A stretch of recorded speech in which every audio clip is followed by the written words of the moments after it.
It was 3:13 a.m. when Olivia Carter, mother of two, sat alone at her kitchen table staring at a glowing screen that confirmed what she already feared. Balance, negative. Mortgage, overdue. Groceries, none. Her children were asleep down the hall, their small feet still caked with dirt from playing in the yard just hours earlier. She hadn't eaten, she hadn't slept. The power bill was due in 4 hours, and the last $28 in her account had just paid for gas. There was no safety net, no second income. Her husband had left 7 months earlier, and the silence he left behind stretched louder than the ticking clock. She'd always followed the rules, graduated on time, married young, put her dreams aside because it made more sense. But none of it prepared her for what came next. At this exact hour in a quiet neighborhood in Dayton, Ohio, a woman without experience, money, or support made a decision that would eventually change everything. She didn't call her mom. She didn't cry. She didn't quit. Instead, she opened an incognito browser window and typed 7 words into a search bar: how to make money from home legally. What happened over the next 12 months, few would believe. She'd be tested, ridiculed, ignored. She'd go from late-night candle pouring to early-morning customer service emails to something much bigger than survival. But what no one saw, what no one ever really sees, is how close she came to giving up. And if you think this is a story about overnight success, think again. Before we go any further, take a moment and ask yourself something. What would you have done if this was you? No money, no backup, 2 mouths to feed, 1 browser tab open, and nothing left to lose. If you believe in second chances, in comebacks, in the strength we don't even know we have until we're forced to find it, subscribe. Because what you're about to hear isn't just a story about business. It's a story about survival, about identity, and about the moments we all have where something invisible inside either breaks completely or begins to rebuild. And when it's over, I want you to tell me, truthfully, what would you have done in her shoes? Before the headlines, before the product line, the interviews, and the keynote speeches, she was just Olivia Ray Carter, born July 22, 1989 in Chillicothe, Ohio, a name barely remembered by her classmates, a face that never stood out in crowds. Just a quiet girl with calloused hands and dreams too small to say out loud. Her mother worked double shifts at a nursing home. Her father left when she was 6 and didn't call back until her wedding day, 12 years too late. Olivia learned early that asking for help usually meant disappointment, so she stopped asking. In high school, she worked weekends at a diner saving tip money in a pickle jar. She wanted to go to college. Wanted to study animals, psychology, writing. It changed depending on the season, but it always changed back to survival. Then came Ryan, a loud laugh, a baseball cap, a Jeep that backfired like a shotgun. He told her she was special, told her she was different, told her he loved her before he knew what she feared. By 22, Olivia was married. By 24, she was pregnant with their first child. By 27, she'd buried every dream she once had beneath sippy cups and overdue notices. She babysat when she could, folded laundry for the neighbors, sold old sweaters on Facebook Marketplace. Some days she skipped dinner so her daughter wouldn't know the fridge was empty. And through it all she smiled, at church, at the school pickup line, on social media where curated happiness was currency and silence was survival. But behind the lens, something had changed. Ryan was drinking more, coming home later, fighting over nothing, sleeping on the couch, then not coming home at all. There was no affair, no smoking gun, just distance, just quiet, until one Tuesday morning, his truck was gone. Keys, wallet, clothes, everything. Olivia found a sticky note on the counter. It didn't say goodbye. It didn't say anything. She waited 2 days to tell the kids, 3 to call his mother, 4 before the landlord knocked asking when rent would be in. For a while, Olivia believed he'd come back. But belief doesn't stop eviction notices. It doesn't keep the lights on. It doesn't buy diapers. So she started selling off everything she could. The TV, the coffee table, her wedding ring in a plain envelope mailed to a pawn shop 2 counties over. And even then, it wasn't enough.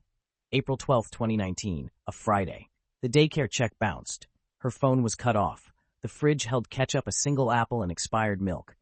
And that night at 3:13 a.m., Olivia sat in her dark kitchen with her laptop glowing, her kids asleep, her future vanishing. And that's when she typed those 7 words, how to make money from home legally. We often think of a collapse as a single moment, a crash. But Olivia's collapse didn't happen in one night. It happened slowly, then all at once. It began with a knock on the door at 9:14 a.m. The envelope was thick yellowed from moisture. Inside, 3 pages. The first read, "Final notice, foreclosure proceedings will commence. 3 months behind on mortgage. Credit cards maxed. 0 in savings." Her babysitting clients had stopped calling. Her husband's absence was no longer temporary. It was terminal. What came next wasn't chaos. It was silence. The kind of silence that wraps around a person like fog. No one was coming to save her, and the people who could help had already looked away. She tried applying for warehouse work, got no calls back. She stood in line at a church pantry with her kids in pajamas. By April 1st, the utilities company posted a notice on her door. She didn't remove it. There was no one left to pretend for. That line was the first time Olivia admitted she was near the edge. April 12th, 3:13 a.m. One Google search, how to make money from home legally. The results were bleak. Scammy pop-ups, paid surveys, MLMs, but one thumbnail caught her eye. Just before she closed the tab, she rolled her eyes, but clicked. Out of bitterness, out of envy, out of something. She didn't watch the full video, but the idea dug its claws in. Could she really build something from nothing? Or was this just another illusion with good lighting and better makeup? In that drawer was her wedding ring, the one she hadn't worn in 6 months. By dawn, she'd pawned it for $138.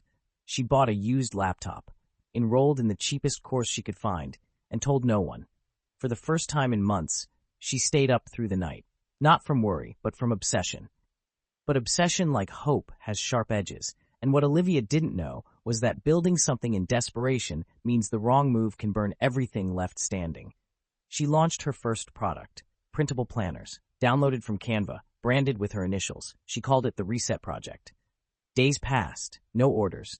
Then on the 5th night, one sale, $2.99. The adrenaline didn't last. What followed was exhaustion, confusion, emails she didn't understand, chargebacks, buyers accusing her of stolen designs, and one message that would change everything. She froze. Her heart pounded so loud she thought she'd black out. The next day her account was flagged, then disabled. In the real world, that would have been the end. But something had shifted in Olivia. She'd already lost everything. What more was there to fear? She rebuilt it from scratch. New name, new brand, a YouTube channel. By June, she'd made $282. By September, $742. By Christmas, $4,091.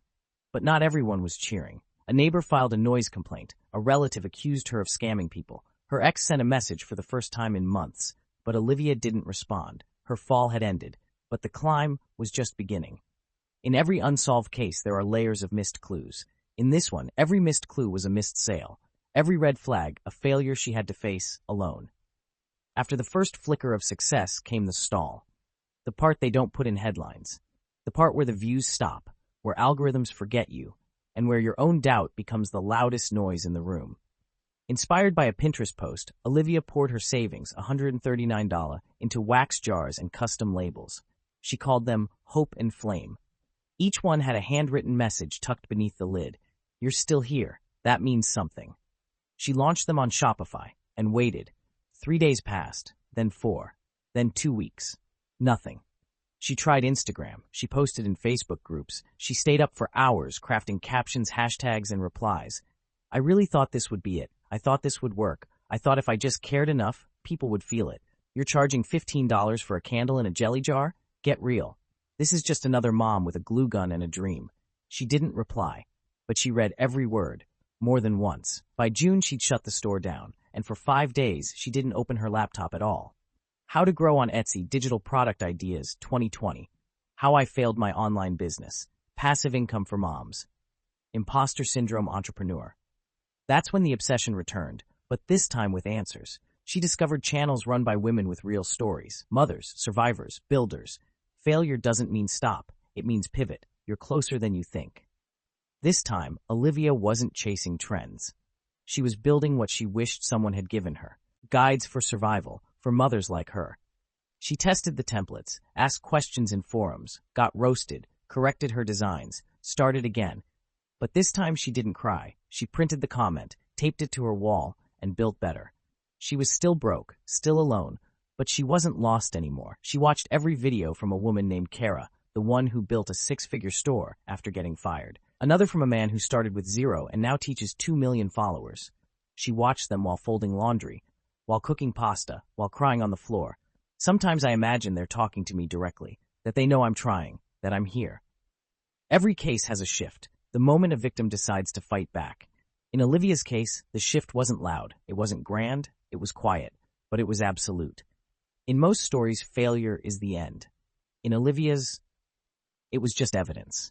In every mystery, there comes a point where the trail runs cold, where no one believes the victim, where even the victim starts to wonder if they imagined it all. Olivia was gaining traction barely. 10 sales in 2 months. Her Etsy store had finally received its first 5-star review. She printed it out, framed it, taped it next to her kids' drawings, but the world outside her screen didn't celebrate with her. It never had. Honey, I'm worried. This internet stuff is a distraction. You need to focus on something real, something safe. The kids need stability, not fairy tales. Her mother never raised her to dream. She raised her to survive. But now survival was the dream. The message wasn't cruel, but it cut deeper than a stranger ever could. 2 weeks after her store's first decent month, $12 in profit, Olivia received a thick envelope in the mail. Her ex-husband, gone since 2018, now claiming that Olivia's business was unstable, that she was neglecting the children to play entrepreneur. She would later tell a friend, "It's like every time I come up for air, someone's waiting to push me back under. Mrs. Lane, your account is still overdrawn. We need confirmation on your next payment date or the foreclosure process resumes." She had made more money in the past 3 months than in the year before. But expenses outpaced success. Rent, food, custody lawyer fees, Wi-Fi, the power flickered 3 times that week. The food stamps didn't cover diapers. She rationed printer ink like it was medicine. That's when burnout set in. Real burnout. The kind that doesn't cry, it just stops. Olivia's journal entries changed tone. She posted less, answered fewer messages, forgot a shipping label and had to refund an order. The 5-star reviews stopped coming. The inbox quieted. The world moved on. But Olivia was still stuck in the storm. "I know people think I'm failing, that I should quit, but this is the first thing that's mine, and I can't lose it too. Maybe it's time to go back to work. This dream is costing too much." It wasn't malicious. It wasn't wrong. But it was one more voice in the chorus of doubt. One more reason to give up. In crime stories, this is where we lose the victim. The footage goes dark, the evidence dries up, the investigators give up, until something new surfaces. But in Olivia's case, what came next would rewrite the narrative. Because not all comebacks begin with clarity. Some begin in chaos. We often imagine the breaking point as a scream, a slammed door, a final goodbye. But more often, it's a whisper, a sigh, a moment where you stare at everything you've built and say, maybe that's enough. For Olivia, it happened in silence at 2:14 a.m. in a kitchen that hadn't seen groceries in 3 days.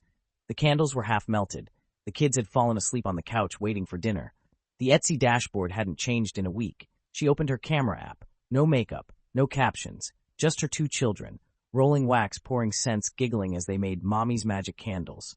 Olivia posted the reel to Instagram, then TikTok. Then she went to bed, fully expecting nothing. It started with 17 views, then 93, then 14,000, and by sunrise, Olivia's inbox was flooded. Comments poured in. "I cried watching this. Where do I buy? Supporting this mama right now. Y'all, this candle company, run by a mom and her kids. I just bought 3. Support this queen." In less than 48 hours, Olivia went from 6 unsold candles to 1,743 back orders. She had to borrow her neighbor's garage, tape handwritten fragile labels, ship everything herself. But for the first time in years, she smiled through the exhaustion. She made $1,022.34 that day. In 1 day.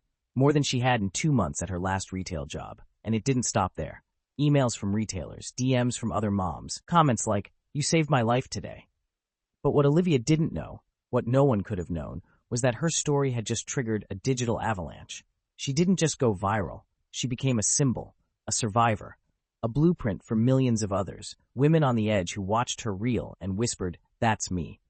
Every story has a red thread. In true crime, it's often a single piece of DNA or a phone ping that cracks the case. In Olivia's, it was something simpler. Love captured on video, unfiltered, undeniable. She didn't pitch a product, she told the truth, and the world finally listened. But with sudden success comes new shadows. Pressure, demand, doubt in reverse. What if this disappears too? Because survival isn't just about getting out, it's about staying out. But viral fame wasn't just a fluke. It was the beginning of a new battle, a war of persistence, focus, and reinvention. Olivia sat at her kitchen table, a quiet fortress that had once been filled with only the hum of doubt. Now it buzzed with the frantic hum of possibility. She opened her own Etsy store, an online marketplace that had once seemed so distant. Now it felt like home, a storefront for her dreams. Orders rolled in faster than she could imagine. But growth wasn't just in numbers. It was in what came next: the team, the support, the trust. She hired 2 other single moms, 2 women whose stories mirrored hers in ways too haunting to ignore. They became more than just employees. They became partners, friends, who understood the quiet struggle behind every smile. Together they rebranded her business. Her small, humble, handmade candles turned into something far more: a movement. But success isn't without its challenges. What Olivia didn't expect was the loneliness that came with the spotlight. Olivia, how did you keep going when it felt like everything was falling apart? And how did you rise from the ashes to become an inspiration for thousands? Honestly, I didn't know if I could do it at first, but when you're down to nothing, you either break or you fight. And I chose to fight. Then came the local paper, a feature article. The headline, "From struggling stay-at-home mom to entrepreneur, the power of persistence." She didn't just get a mention, she became a symbol of resilience. For the first time, Olivia's home wasn't a reminder of everything she'd lost, but a testament to everything she had gained. Her kids, who once slept on the couch while she worked, now helped her with orders. They celebrated not just her success, but their own survival. But this wasn't just a rebirth for Olivia, it was a rebirth for her family, and for every woman, every single mother who felt trapped in the same darkness she had known. She had done it. She had turned the impossible into a reality. In the flickering flame of each candle, a story of survival, a testament to unwavering determination and the undeniable power of hope. And with that, Olivia found not just financial freedom, but peace in knowing she had created something greater than herself. But like all success stories, the battle was far from over. For Olivia, the journey would never end. Because success isn't just about making it to the top. It's about staying there, fighting against the whispers of doubt that have always lurked in the shadows. This was her new beginning. As Olivia's journey unfolded, one question lingered in the air unanswered. Was it luck? Was it grit? Or was it something else entirely? She had overcome insurmountable odds, but the deeper question was, did she truly break free? Or had she merely found another cage with a different shape? Because success is never without its costs. I wasn't special. I was desperate. But I decided to try. I decided that even when everything was falling apart, I wasn't going to just give up. What would you have done? Would you have given in to the despair, let your dreams crumble with the weight of your responsibilities, or would you have risked it all, just like Olivia? Her story doesn't answer all the questions. It doesn't wrap everything up in a neat little bow. Because real life, the real fight, never ends in perfect resolution. Was it simply the right moment, the right place? Or was it the years of struggle, the countless failed attempts that had finally prepared her for this one chance? Could anyone have made it to this point, or had Olivia somehow stumbled upon something only she could see? And now, what happens next? What's stopping you? What's keeping you in that place of fear, of hesitation, of doubt? You're staring into your own future right now, just like Olivia once did. So, what will you do with it? Olivia's story doesn't have all the answers. It isn't about just finding success. It's about creating it from nothing, from desperation, from failure, from learning to fight when the world seems to have given up on you. Her story is still being written, and so is yours. So what will it take for you to stop waiting and start acting? The only thing standing between you and your story is the decision to take that first step. And then the next, and the next. Are you ready? If Olivia's story inspired you, if you felt that surge of possibility, I want you to do something right now. Drop a love in the comments and share this video with someone who might need that spark today. Because this story isn't just about Olivia, it's about you. It's about finding that fire within you, no matter where you're starting from. This community, this family we're building, is about lifting each other up, about sharing hope and pushing through those hard moments together. Because stories like Olivia's, they don't end here, and neither should yours. But wait, next week we bring you something even more incredible. What happens when a 17-year-old high school dropout takes her grandma's secret pie recipe and turns it into a 6-figure empire? The story is raw. The The story is real, and it might just change your life. Stay tuned and never stop believing in the power of a new beginning.